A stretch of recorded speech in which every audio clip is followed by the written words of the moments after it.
Hi, I'm Ruben Saltzman with Structure Tech Home Inspections, and today I'm going to share with you a ton of new construction defect photos.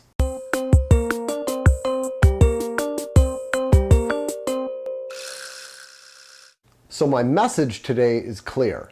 Never skip the home inspection, even on new construction. Doesn't matter if the city has been out a couple of dozen times to inspect everything. People are human. Mistakes are made. Stuff gets missed, stuff gets done wrong, repairs are done improperly, and we find all of this stuff. There is a ton of value in getting new construction houses inspected, but don't take my word for it. I want these photos to speak for themselves. Before we get started with the huge list, I want to share a fun little case study. This was a house where we went out and we noticed a sag in the ridge line. You see that sag there?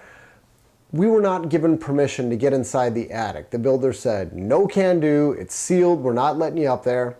So we could not get up there. We just had to say there's a big sag in the ridge, have it further inspected and have it repaired as needed, or if needed, I suppose. So the builder ended up going back out, they did some repairs to the attic space, and we were called out to do a re-inspection to verify that these repairs were done properly for our client.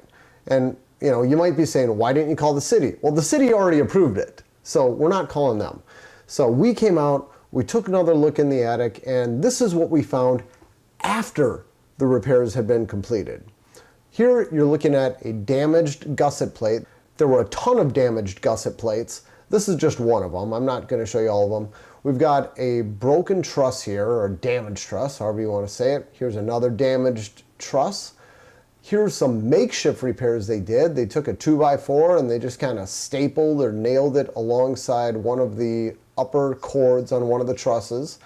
Here's some more makeshift repairs where I don't even know what they're trying to do. They're kind of trying to stabilize that sagging area by just slapping a bunch of lumber in there. We took a look at all of this because we were given permission to get in the attic this time, and we said, this does not look good. As a general rule of thumb, if you're going to be making repairs to a manufactured truss, there's two ways those repairs can be designed. Number one, you hire an engineer and they're going to design the repairs. Number two, the more common way, is you ask the truss manufacturer, how do we fix your product? And they will tell you. They will give you all kinds of specs. They'll give you sheets. They'll tell you exactly what to use. They'll tell you use this material, put it here, use these fasteners, put them here. They give you a whole fastening schedule. They give you all these different sheets telling you exactly how it's done. These repairs look nothing like that. So we told our client, no bueno. This does not look good. You need to go back to the truss manufacturer. You need to figure out how these repairs should have been done. So we told our client that. Client went back to the builder, put pressure on the builder. The builder did what we suggested, and the truss manufacturer told them how to do it. We ended up going back out a third time to inspect the professional repairs this time, and we saw exactly what we should have seen the second time. We saw all kinds of sheets all over the attic, noting exactly how the repairs should be done, fastening schedules, all that jazz. We saw super nice reinforcement to the damaged truss cords. They would double them with 2x4s on either side. We saw huge sheets of OSB at just about every one of the trusses at the sagging area. They were fastened properly. They used about 1 million fasteners on every one. This is exactly the way it should have looked the second time we went out. And when we ended up having a conversation with the builder's rep on the third trip, these are their words, not mine. The builder's rep said, yeah, we kind of half-assed the repairs the first time. Again, their words, not mine. They admitted to this.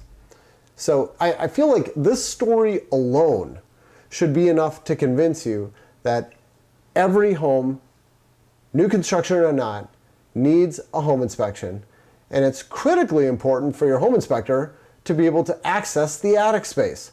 That's an extremely important part of the home inspection.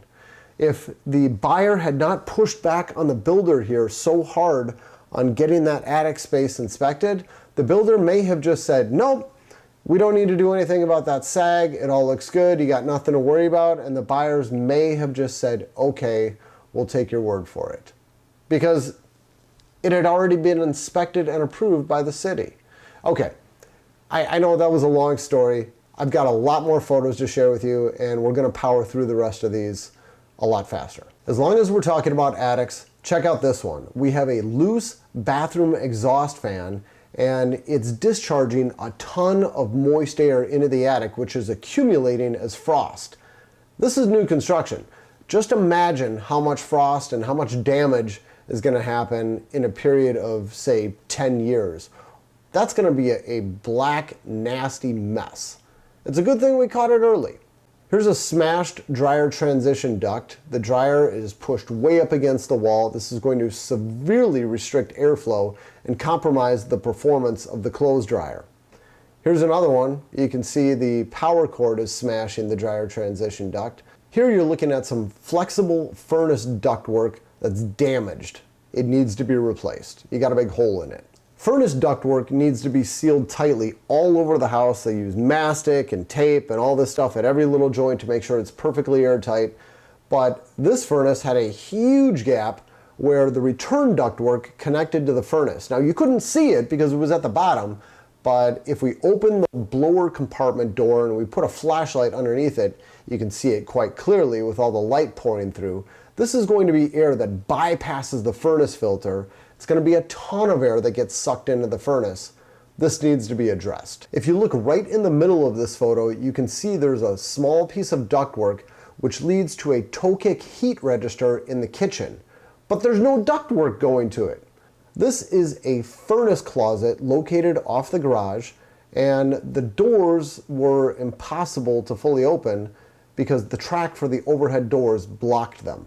Now, I tried my best to find all 100% unique and new types of photos for this blog post, but there was one recurring thing that I kept coming across over and over again as I was reviewing all of these reports, and it's a furnace that's overheating. It's not operating within spec. Every furnace is going to have this data plate on there that tells you the temperature range of the heated air coming out of the furnace. And typically it's going to be somewhere around 30 to 80 degrees over ambient temperature. It's a 30 to 80 degree rise. For this particular furnace, they allowed a 50 to 80 degree rise.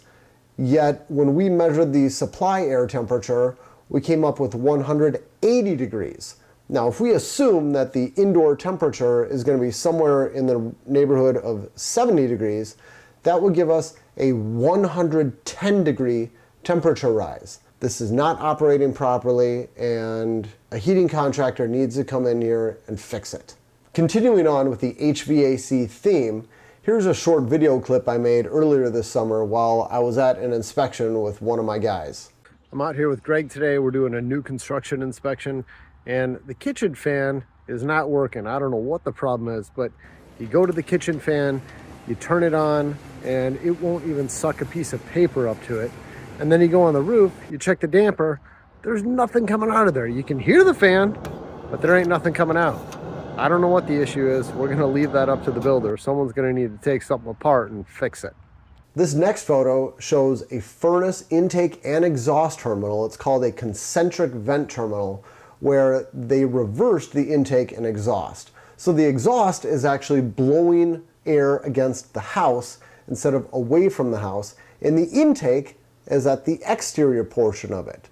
It means it's backwards. It means that you're going to have exhaust air getting sucked back into the intake. These are very corrosive flue gases, and they will certainly damage the furnace. Here's a gas leak I personally found during a home inspection. One of the more recent electric code changes was to require GFCI protection at a bunch of new 240 volt appliances, including wall ovens in kitchens.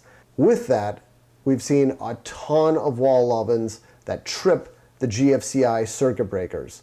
I'm bringing this up because this is a new thing that I've seen in probably dozens of reports from just the past year. Something bad clearly happened inside of this electric panel. I don't know what it was, but we didn't do it. This is what it looked like when we found it. Another electric code change that happened this year is that you're no longer required to have outlets on the side of islands.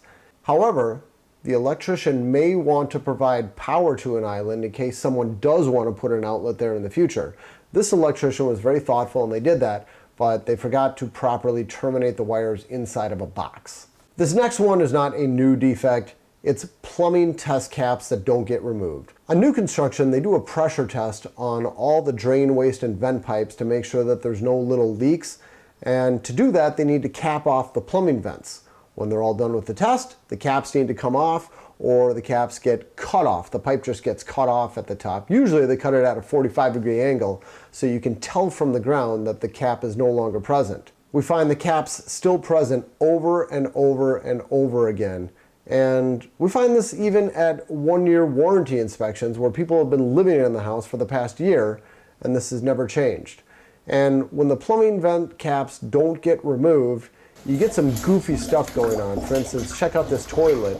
It's just gurgling like crazy because we're draining other fixtures in the house and something needs to enter those pipes, so they're sucking water through the toilet drain.